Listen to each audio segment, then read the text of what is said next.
ব্রহ্মকুণ্ড পর্যটন কেন্দ্রের উন্নয়নমূলক নির্মাণ কাজে এবার ইটের পর রড নিয়ে অভিযোগ ঘিরে চাঞ্চল্য। অভিযোগ, নির্মাণ কাজের জন্য আনা 8 গাড়ি ইট অন্যত্র বিক্রি করা হয়েছে। শ্যাম ইঞ্জিনিয়ারিং এর ম্যানেজার কল্যাণ কুমার বন্দ্যোপাধ্যায় জানান, ইট সরানোর অনুমতি তিনি দিয়েছিলেন এবং অঞ্জন পালের অনুরোধেই ইট দেওয়া হয়। এরই মধ্যে নগরপাড়ার একটি বাড়িতে কয়েক টন রড দেখতে পান তিপ্রামথার নেতৃত্বরা। পরে পুলিশ ও কোম্পানির ম্যানেজার সেখানে গিয়ে রডগুলি দেখতে পান। বাড়ির মালিক জানান, অঞ্জন পাল রডগুলি রেখে সেখানে গিয়েছেন। ম্যানেজারের দাবি, রড সরানোর কোনো অনুমতি তিনি দেননি। এরপর সুন্দরটিলা থানায় অঞ্জন পালের বিরুদ্ধে জিডি করা হয়। পাশাপাশি তাকে কাজ থেকে সরিয়ে দেওয়ার কথাও জানান ম্যানেজার। এখন প্রশ্ন, নিরাপত্তা ব্যবস্থা থাকা সত্ত্বেও এত পরিমাণ রড কিভাবে নির্মাণ স্থল থেকে বাইরে গেল?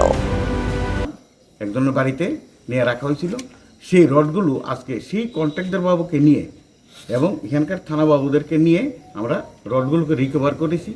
এবং ওই যে বাড়িতে রডগুলো ছিল ওই বাড়ির মালিক আমাদের কাছে নোটিশ দিয়েছে, আমাদের কাছে বলেছে যে বলো, বা ওনার নাম অঞ্জন পাল, উনি এবং কত নাম্বার গাড়ি, কোন কোন গাড়ি নিয়ে কবে এই রডগুলো এখানে রেখে গেছে।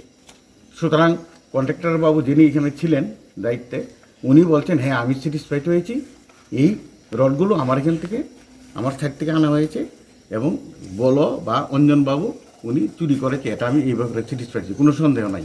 তারপরে আমরা আবার এখানে আউটপোস্টে এলাম, এসে ওনার সঙ্গে অনেক আলোচনা করেছি।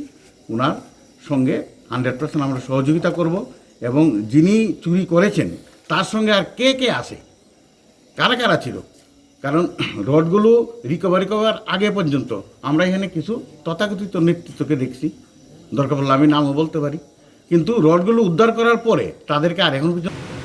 ইটের পর রড, ব্রহ্মকুণ্ডের নির্মাণ কাজে একের পর এক প্রশ্ন। এবার তদন্তে কি উঠে আসে সেদিকেই নজর।